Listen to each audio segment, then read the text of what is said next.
In 1902, most of northern Minnesota was iron country. The Mesabi Range was producing more iron ore than any deposit on Earth.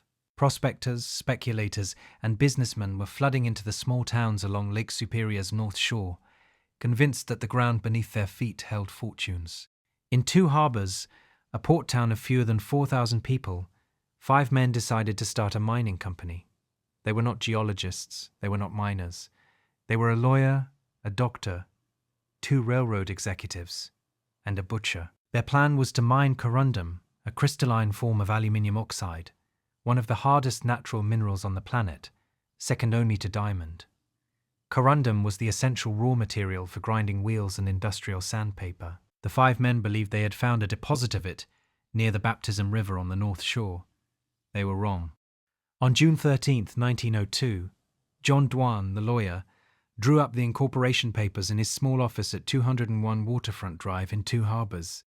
The company was named the Minnesota Mining and Manufacturing Company. The 5 founders were John Dwan, Dr. J. Danley Budd, Henry S. Bryan, William A. McGonigal, and Herman W. Cable. The initial investment was modest, roughly $12,000 pooled among them. They filed their articles of incorporation, made their first sale, and began planning extraction. The mineral deposit was worthless. What they had found was not corundum. It was anorthosite, a feldspar-based igneous rock with no commercial value whatsoever. It was too soft for grinding wheels. It was too weak for sandpaper. It could not be sold as an abrasive at any price to any buyer. The entire foundation of the company, the reason it existed, had evaporated before a single ton of usable material had been pulled from the ground. The company did not close. It pivoted. In 1905, a St. Paul businessman named Lucius Pond Ordway began investing in the struggling company.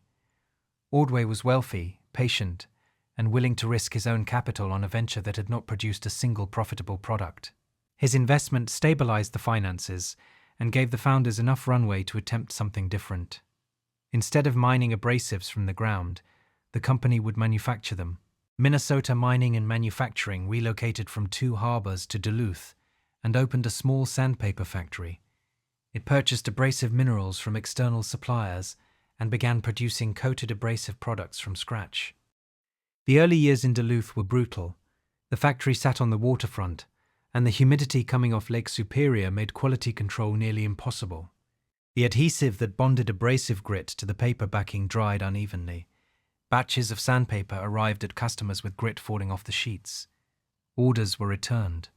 Complaints mounted. The company's reputation in its first real market was being destroyed by a damp factory in the wrong location. By 1909, after years of struggle with production methods and raw material sourcing, sales reached $192,000. It was progress, but the company still owed Lucius Ordway roughly $250,000, an enormous sum at the time. Ordway made a decision. In 1910, he moved the entire manufacturing operation from Duluth to St. Paul, roughly 150 miles south, where the climate was drier, the supply chains were better connected, and he could personally oversee the company that was consuming his fortune. 2 men who joined the company during this period would define its future for the next half-century. William L. McKnight arrived in 1907 as an assistant bookkeeper. He was 20 years old. Archibald G. Bush joined in 1909. Neither of them came from engineering backgrounds. Neither had mining experience. What McKnight brought was something more valuable than technical knowledge. He brought an obsession with understanding how customers actually used the products. McKnight did not sit in the office. He went to the factories that bought the sandpaper. He stood on the floors of furniture manufacturers and automobile plants and watched workers sand wood and metal by hand, hour after hour. He watched the sandpaper tear. He watched the grit shed. He watched the dust fill the air and settle in the lungs of the men using his company's products. He took what he observed back to the factory and demanded better. This was not normal behavior for a bookkeeper in 1907. It became the founding principle of the entire company. In 1914, 3 Million introduced its first exclusive product. It was called 3M-ite abrasive cloth, a metalworking abrasive that was harder, more consistent, and more durable than anything else available at the time. The product earned the company a reputation in the booming automobile industry. Car manufacturers needed reliable abrasives to finish metal body panels. 3Mite delivered. By 1916, thanks to the abrasive cloth and a surge in demand driven by the First World War, Minnesota mining and manufacturing posted substantial profits for the first time since its founding 14 years earlier. The company paid its first dividend that year, 6 cents per share. It was a small amount, but the company has paid a quarterly dividend every single quarter since 1916, without interruption for over a century. William McKnight became president of the company in 1929.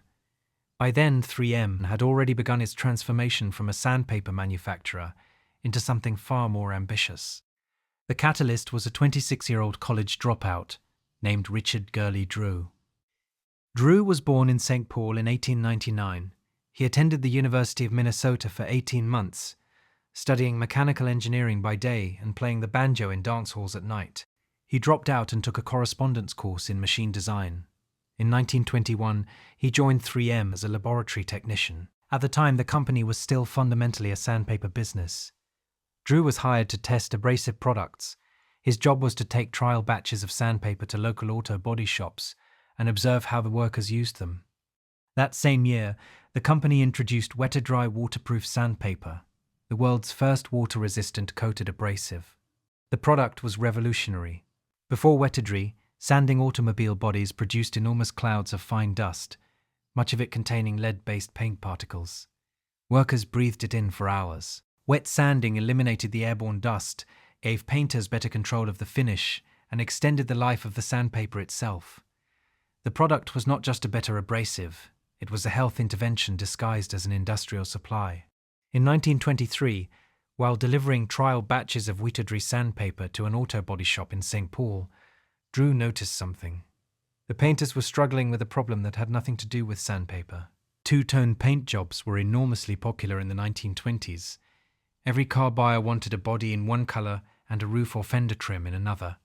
The only way to achieve a clean dividing line between the two colors was to mask one section while painting the other. The painters were using newspaper and glue, homemade adhesive strips, and improvised barriers. When they pulled the masking off, the paint peeled with it. Hours of finish work were destroyed in seconds. Drew went back to the laboratory and spent 2 years developing a solution. In 1925, he produced a 2-inch wide strip of treated crepe paper, backed with a pressure-sensitive adhesive made from cabinet maker's glue mixed with glycerin. It was the world's first masking tape. The first version had adhesive only on the edges, not across the full width. When the painters tried it, the tape fell off the car. According to company law, one frustrated painter told Drew to take his tape back to his Scotch bosses and tell them to put more adhesive on it. The word Scotch was meant as an insult, a slang term for cheapness. Drew fixed the adhesive problem. The name stuck. 3M began marketing the improved product as Scotch masking tape in 1925. It was the company's first adhesive tape product. It was also the moment Minnesota Mining and Manufacturing stopped being a sandpaper company. Drew did not stop at masking tape. By the late 1920s, a new transparent packaging material called cellophane was transforming the food industry. Bakers, grocers, and meat packers were wrapping individual portions of food in clear cellophane sheets to display them attractively to customers. The problem was sealing the packages. Without an adhesive tape, the edges had to be heat sealed, a slow and expensive process. Drew saw the opportunity. He developed a nearly invisible adhesive made from oils, resins, and rubber that could be applied to cellophane as a coated backing. In January 1930, the first rolls of Scotch cellophane tape were shipped to a Chicago firm that specialized in bakery packaging. The response was immediate. The transparent tape was waterproof, pressure-sensitive, and could be torn by hand. It sealed packages cleanly. It repaired torn pages. It held broken objects together. In 1932, a 3M engineer named John A. Borden invented the tape dispenser, first in stamped sheet metal and later in plastic.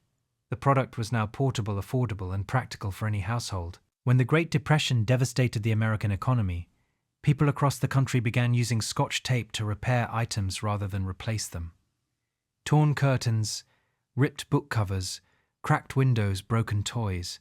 A roll of transparent tape extended the life of things that families could no longer afford to buy new. 3 million did not have to lay off a single worker during the Depression. The tape sold faster than the factory could produce it.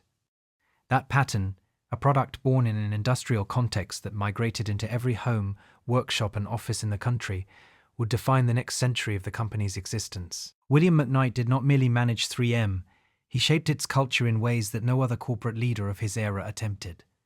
In the 1940s, McKnight formalized a policy that had been developing informally since the Drew era. He called it the 15% rule. Every technical employee at 3 million was encouraged to spend up to 15% of their working time, nearly a full day per week, pursuing their own projects. There was no need to disclose the project to a manager. There was no need to justify it. The idea was simple.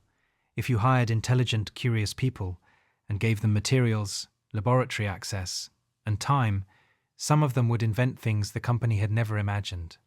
McKnight's reasoning was direct. He had watched Richard Drew ignore his assigned work to develop masking tape. He had watched his managers try to shut Drew down. He had seen that the manager who tried to cancel the masking tape project was wrong, and the technician who ignored him was right. McKnight made a policy out of the experience. If you have the right person on the right project, and they are absolutely dedicated to finding a solution, leave them alone. Tolerate their initiative and trust them. He added another principle that became equally central to the company's identity. Management that is destructively critical when mistakes are made kills initiative. And it is essential that we have many people with initiative if we are to continue to grow. Google's famous 20% time, often credited as the policy that produced Gmail and Google Earth, was modeled directly on McKnight's 15% rule. McKnight implemented it decades earlier. The difference was that McKnight built the policy inside a manufacturing company, not a software firm. The experiments his employees ran required physical materials, laboratory space, chemical compounds, and fabrication equipment. The cost of failure was tangible. Raw materials were consumed, machines were tied up, production time was lost. McKnight accepted all of it because the alternative, a company where no one tried anything unauthorized, was a company that would eventually stop growing. The Second World War accelerated 3M's diversification beyond anything the Sandpaper and tape divisions could have predicted. The company diverted its resources into defense materials. Adhesive tapes were adapted for military applications. Abrasive products were used in weapons manufacturing and vehicle production. The research laboratories, freed from normal commercial constraints by wartime urgency, developed products that had no precedent. In 1938, before the war, 3M had introduced Scotch light reflective sheeting, a material that reflected light back to its source. The first reflective traffic sign using Scotch light was erected in Minneapolis in 1939. After the war, reflective sheeting became standard on highway signs, road markings, and vehicle safety equipment across the United States, and eventually the world. Every road sign that catches your headlights at night, every reflective strip on a highway barrier, every piece of high-visibility tape on a construction worker's vest traces its lineage to a material 3M developed in the late 1930s. In 1946, 3M was listed on the New York Stock Exchange for the first time. In 1947, the company introduced magnetic sound recording tape, a product that allowed consumers to record and play back music and voice recordings. The technology was developed in part through the enthusiasm and financial encouragement of Bing Crosby, who wanted to pre-record his radio shows instead of performing them live. 3M's recording tape helped create the modern music and broadcast industries. In 1945 and 1946, 3M scientists developed Scotch brand number 33 vinyl electrical tape. The invention of plasticized PVC during wartime had created a new material that was flexible, durable, and electrically insulating. 3M applied for a patent in January 1946. Number 33 became the industry standard for insulating electrical connections. It remains the standard today. Every electrician, every mechanic, every homeowner who has ever wrapped a wire splice has almost certainly used a product descended from that 1946 formulation. The later version, Super 33 Plus, was reformulated in black for ultraviolet resistance with an operating temperature rating up to 176 degrees Fahrenheit. It is the tape that sits in virtually every toolbox in the world. The 1950s brought another wave of products that moved 3M further from its sandpaper origins and deeper into everyday life. In 1950, The thermofax copier was introduced, changing office productivity for years before Xerox dominated the market. In 1956, 3M introduced Scotch Guard fabric and upholstery protector, a chemical treatment that made textiles resistant to water and stains. In the same decade, the company developed Scotch Bright cleaning pads, a non-woven abrasive material that could scour pots and surfaces without scratching. Every green scouring pad under a kitchen sink, in every restaurant, in every workshop where someone needs to clean a surface without damaging it, is a direct descendant of 3M's non-woven abrasive technology. In 1951, 3M established its first international subsidiaries in 7 countries: Australia, Brazil, Canada, France, Germany, Mexico, and the United Kingdom. The company that had begun as a failed mine in a small Minnesota port town was now manufacturing and selling on 4 continents. The diversification was relentless. Every decade produced a new category of product that seemed to have nothing to do with the one before it. Sandpaper led to adhesives. Adhesives led to tapes. Tapes led to coatings. Coatings led to reflective materials. Reflective materials led to optical films. Each new technology platform opened doors to industries the company had never served. The internal logic was always the same. 3M understood surfaces, adhesion, abrasion, and coatings at a molecular level. Every product the company built, no matter how different it appeared on the shelf, drew from the same deep well of materials science. By 1960, the company had introduced 3M micropore surgical tape, the first hypoallergenic medical tape. In 1969, 3M products were used by astronauts during the first moon landing. The synthetic rubber compound 3M fluorel elastomer was used in the boots worn inside the Apollo space capsule. A company that had been founded to dig rocks out of the ground in northern Minnesota was now contributing materials to the space program. The most famous accidental product in 3M's history began in 1968, when a senior chemist named Spencer Silver was working in the company's central research laboratories. Silver was part of a 5-person team developing stronger adhesives for the aerospace industry. The goal was to create a super-strong acrylate copolymer adhesive. Silver added more of the chemical reactant than the standard formula required. The result was the opposite of what he intended. Instead of a super-strong bond, he created a pressure-sensitive adhesive that stuck lightly to surfaces and could be peeled off without leaving any residue. It was strong enough to hold papers together, but weak enough to release them cleanly. The adhesive was not what anyone had asked for. 3 million initially considered the project a failure. Silver spent the next 5 years presenting his unusual adhesive to colleagues across the company, looking for a product it could be applied to. He became known internally as Mr. Persistent. Nobody could find a use for an adhesive that did not stick permanently. In 1974, a 3M product development engineer named Art Fry had an idea. Fry sang in a church choir, and his paper bookmarks kept falling out of his hymnal during services. He remembered Silver's strange adhesive. He coated small pieces of paper with it and used them as repositionable bookmarks. They stayed in place, they peeled off cleanly, they could be stuck again somewhere else. Fry wrote up his idea and presented it to management. The initial reaction was skeptical. A pad of sticky paper seemed trivial. But inside 3M's offices, the prototypes spread like a virus. Fry handed out samples. People started writing messages on the sticky notes and attaching them to documents, desks, and doors. The notes replaced phone message slips, reminder lists, and margin scribbles. The demand was internal and immediate. It took another 5 years to perfect the specifications and design machines to manufacture the product at scale. In 1977, 3M launched a trial version called Press and Peel Notes in 4 test markets. The trial failed. Consumers did not understand the product from advertising alone. They had to use it. 3M's marketing team, led by Jeff Nicholson and Joe Ramey, launched a different campaign. They flooded offices in Boise, Idaho with free samples. They mailed pads of the sticky notes directly to secretaries and office managers. The response was staggering. 90% of the people who tried the product said they would buy it. In 1980, Post-it notes were introduced nationwide across the United States. The signature canary yellow color was not a design decision. It was the color of the scrap paper available in the laboratory next door to Fry's workspace. Within 2 years, Post-it notes were established as an essential office supply. They are now sold in more than 100 countries. A workplace study found that the average professional receives 11 messages on post-it notes each day.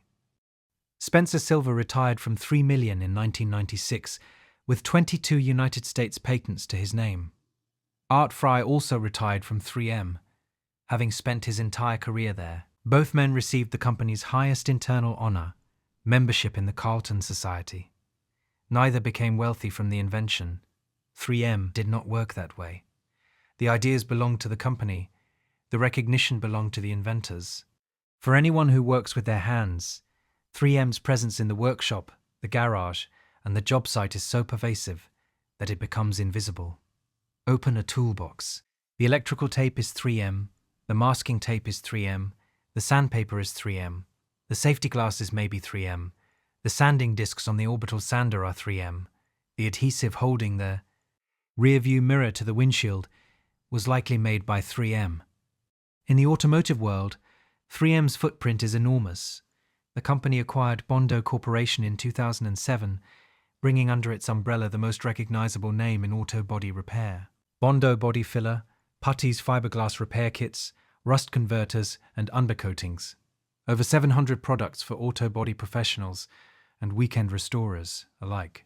For 60 years, Bondo has been the first product that comes to mind when someone puts a dent in a fender and decides to fix it themselves. 3M's Cubitron 2 abrasive technology uses precision-shaped ceramic grain that is engineered at the microscopic level to cut faster and last longer than conventional aluminium oxide abrasives. Each grain is a triangle that fractures predictably, exposing fresh cutting edges as it wears.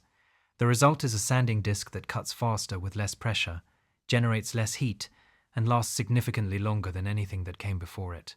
For a body shop running through hundreds of discs per week, the difference is measurable in hours saved and money kept. Trizact finishing abrasives use micro-replication technology to deliver consistent scratch patterns at extremely fine grits, from 3,000 to 8,000 and beyond.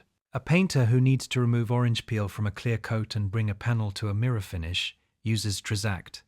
The technology eliminates the need for multiple compounding and polishing steps. 3M Peltor hearing protection is standard equipment on construction sites, in factories and in workshops where noise levels exceed safe thresholds. 3M Speedglass welding helmets combine auto-darkening lens technology with respiratory protection in a single integrated unit. Command adhesive strips allow homeowners to hang frames, hooks, shelves and decorations on walls without nails, screws or anchors, and remove them without damaging the surface. The technology is deceptively simple. A foam strip coated with pressure-sensitive adhesive on both sides, engineered to stretch and release cleanly when pulled at a specific angle. It sounds like a minor product. 3M's consumer division generates billions in annual revenue. Command strips are one of the fastest-growing product lines in the home improvement category. For anyone who paints, 3M's masking tape portfolio alone spans dozens of products. Scotch Blue Painter's Tape, the most widely recognized blue masking tape in the consumer market, uses edge-lock paint line protector technology to deliver sharp, clean lines without bleed-through. Professional automotive painters use 3M's green and gold performance masking tapes for high-temperature bake cycles. The same adhesive science that Richard Drew stumbled into in 1925 now supports an entire category of precision masking products, calibrated for specific surface types, temperature ranges, and adhesion windows. Scotch Guard protects automotive upholstery, workwear, and outdoor fabrics from water and stains. Filtret air filters sit inside residential HVAC systems in millions of homes. Thinsulate insulation lines, winter work gloves, boots and jackets used by tradespeople who work outdoors in sub-zero conditions. Every product in this paragraph was developed or acquired by a company that started by trying to dig the wrong rock out of the ground in 1902. In April 2024, 3M completed the spin-off of its healthcare business into an independent company called Solventum Corporation, which is now listed on the New York Stock Exchange under the ticker SOLV. The separation was the largest structural change in the company's 122-year history. 3M retained a 19.9% stake in Solventum, which it intends to monetize within 5 years. The spin-off was driven in part by the financial weight of the company's PFAS liabilities. In 2023, 3M agreed to a settlement of up to $10.3 billion, payable over 13 years, to resolve claims by public water suppliers across the United States, who alleged that the company's fluorochemical products had contaminated their water systems. The settlement received final court approval in March 2024. 3M has also committed to exiting PFAS manufacturing entirely and discontinuing the use of PFAS across its entire product portfolio. The PFAS chapter is the most significant stain on the company's record. The same scientific curiosity and chemical expertise that produced Scotch Guard, non-stick coatings, and water-repellent treatments also produce compounds that persist in the environment indefinitely and accumulate in the human body. 3M manufactured PFAS compounds for decades, with knowledge that the chemicals were building up in blood samples of workers and community members near its facilities. The company is paying for that legacy now. Whether the financial settlement is proportional to the environmental and health damage is a question that will be debated for years. Today, 3M Company is headquartered in Maplewood, Minnesota, a suburb of St. Paul. The company operates in more than 70 countries and sells its products in over 200. Annual revenues exceeded $24.9 billion in 2025. The workforce numbers approximately 60,500 employees. 3M holds more than 100,000 patents worldwide. The company produces over 60,000 distinct products across three core business segments: safety and industrial, transportation and electronics, and consumer. The company invests between 6 and 7% of its annual revenue in research and development, a commitment that has remained consistent for decades. Between 2025 and 2027, 3M plans to invest $3.5 billion in research and development alone, focusing on higher margin products where its materials science expertise creates genuine technical differentiation. The story of 3M is the story of a company that has failed its way to dominance. The mine was worthless. The first sandpaper factory was too humid. The masking tape fell off the car. The super strong adhesive turned out weak. The post-it note failed its first market test. Every time the company produced a failure, someone inside the building looked at what was left over and found a product the world did not yet know it needed. That pattern is not an accident. It is the direct consequence of a culture that William McKnight built in the 1920s and 1930s, and that the company has maintained with varying degrees of fidelity for over a century. Hire curious people, give them time, give them materials, let them fail. Do not punish the failure. Look at what the failure produced. Ask whether it solves a problem no one has articulated yet. If it does, build it. If it sells, create a division. If the division grows, split it. If the new division invents something unrelated to the old one, let it.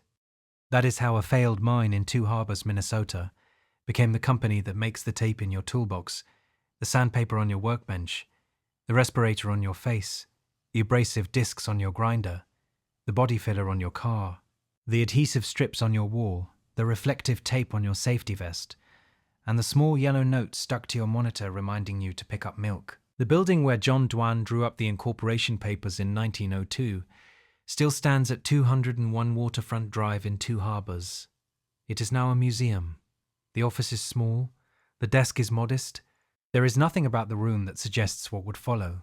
Number hint that the worthless rock in the ground would lead to a company that touches almost every surface, every repair job, every workshop, every hospital, every highway, and every office on the planet. 60,000 products, 124 years, more than 100,000 patents, operations in over 70 countries. And it all started because 5 men who were not geologists looked at a rock, called it corundum, and were completely wrong.